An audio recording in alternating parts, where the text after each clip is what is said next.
Баршаңызға сәлем, каналыма қош келдіңіздер. Үнемі кеш ұйықтаудың қауіпті салдары. Тез қартаясыз, иммунитет түседі, артық салмақ пайда болады, мидың қызметі төмендейді, қант диабеті пайда болуы мүмкін, созылмалы шаршауға шалдығуы мүмкін және ұйқы безін оятып алу қаупі жоғары. Қалыпты жағдайда адам 8-9 сағат ұйықтау керек. Телефонынан көз үзе алмай, ұйықтай алмай жүрсеңіз, мына айтқан кеңестерім сізге көмегін тигізуі әбден мүмкін. Ұйқысыздық себептері. Стресс кезінде тез ұйықтау оңай емес. Себебі жеке өмірдегі жағымсыз жағдайлар еске түседі. Қарын аш немесе керісінше артық тамақ ішіп қою. Ұйықтау алдында 2,5-3 сағат бұрын тамақтану норма болып саналады.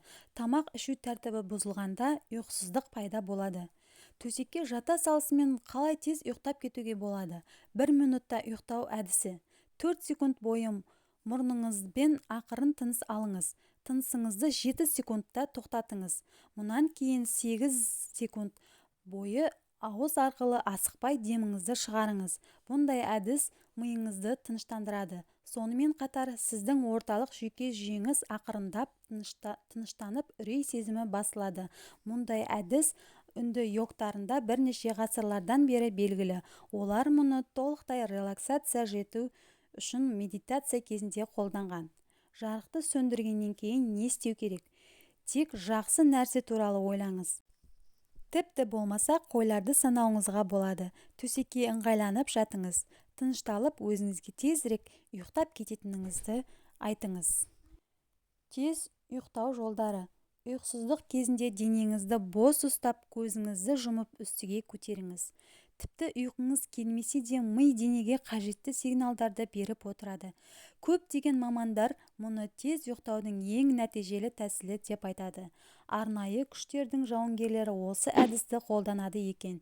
Темекі, кофе және шай, әсіресе жасыл шай жүйке жүйесін ынталандырады. Кофеин мен никотиннің мөлшерін азайтуыңыз қажет.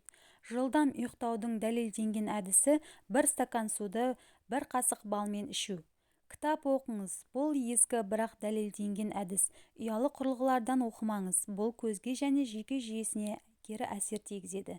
Түнгі демалыс алдында ұйықтау үшін арнайы жасалған жұмсақ музыканы қосыңыз. Мұндай композицияларды интернет арқылы жүктеуіңізге болады. Өзіңізді төсекке кешкі сағат 10-11-де жатуға үйретіңіз. Түскі астан кейін ұйықтауға кеңес бермейміз. Өйткені бұл биологиялық сағаттың және ағзаның жұмысын бұзуға әкеп соқтырады. Ұйықтау туралы ойламаңыз. Егер сізге бүгін жақсылап ұйқы қандырып алу керек екенін білсеңіз, ұйықтай алмаудың қаупі бар. Бұл жағдайда адамның ағзасы ұйықтау үшін кедергі болатын стресс гормондарын шығарады. Гормондарды басуға ыстық немесе суық душ көмектеседі. Жыныстық қатынастан кейін қаншалықты ұйқы келетіндігін өзіңіз білесіз. Әрине, отбасылы болсаңыз. Достар, видеом пайдалы болған болса, арнама жазылып, лайк басып мені қолдап кетуді ұмытпаңыздар. Ендеше сау, саламат болыңыздар.